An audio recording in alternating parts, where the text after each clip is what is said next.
ACCL खदान के web bridge में डिवाइस के जरिए छेड़छाड़ का प्रयास, पकड़ी गई नामी कबाड़ कारोबारी की करतूत।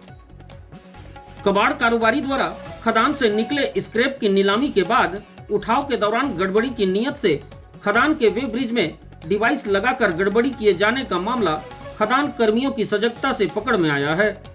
बताया जा रहा है कि कबाड़ी के कर्मचारी इस कार्य को बेहद सातिराना तरीके से अंजाम देने की जुगत में थे। तभी खदान कर्मियों को गड़बड़ी का अंदेशा हुआ, जिसके बाद जांच की गई तो गड़बड़ी सामने आ गई। प्रबंधन ने विश्रामपुर पुलिस को लिखित आवेदन देकर कबाड़ कारोबारी व उसके स्टाफ के खिलाफ कार्रवाई की मांग की है। दरअसल एसीसीएल विश्रामपुर क्षेत्र के बलरामपुर 10-12 नंबर खदान से कोयला उत्पादन में लगे मशीनी उपकरणों से निकले स्क्रैप की नीलामी पिछले दिनों कंपनी मुख्यालय द्वारा की गई थी।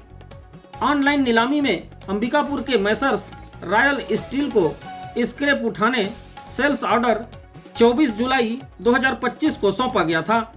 इसी आदेश के बाद शुक्रवार 12 सितंबर को संबंधित पार्टी मैसर्स रॉयल स्टील के मालिक और उसके कर्मचारी 2 ट्रक CG-15 DC 2372 एवं CG-15 EC 9886 एवं एक क्रेन CG-15 EA 4524 के साथ स्क्रैप उठाने के लिए बलरामपुर खदान पहुंचे थे।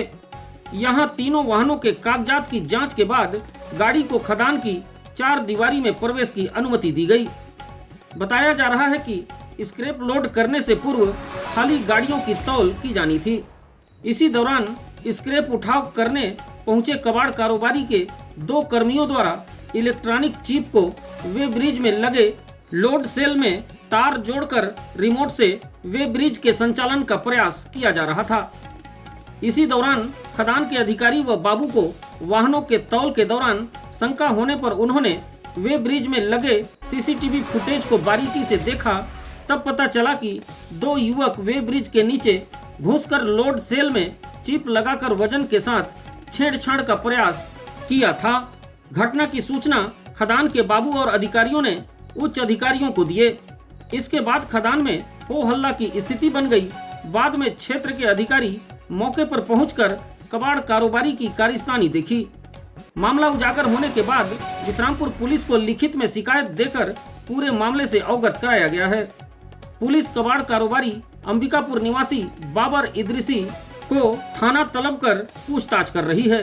बताया जा रहा है कि उक्त फर्म द्वारा की गई गंभीर धोखाधड़ी के प्रयास से कंपनी मुख्यालय को अवगत कराया जाएगा। इस फर्म सहित इससे जुड़े लोगों को एसीसीएल के साथ भविष्य में किसी प्रकार की व्यवसाय पर पूर्णतः प्रतिबंध लगाने की अनुशंसा सहित सक्षम अधिकारी के समक्ष प्रस्ताव भेजकर कार्रवाई करने का निर्णय क्षेत्रीय प्रबंधन ने लिया है। क्षेत्रीय महाप्रबंधक डॉक्टर संजय सिंह ने भी इस गड़बड़ी को गंभीर अपराध बताते हुए कड़ी कार्रवाई की अनुशंसा करने की बात कही है। साथ ही जीएम ने बताया कि पुलिस को भी मामले की जांच के लिए पत्र लिखा गया है।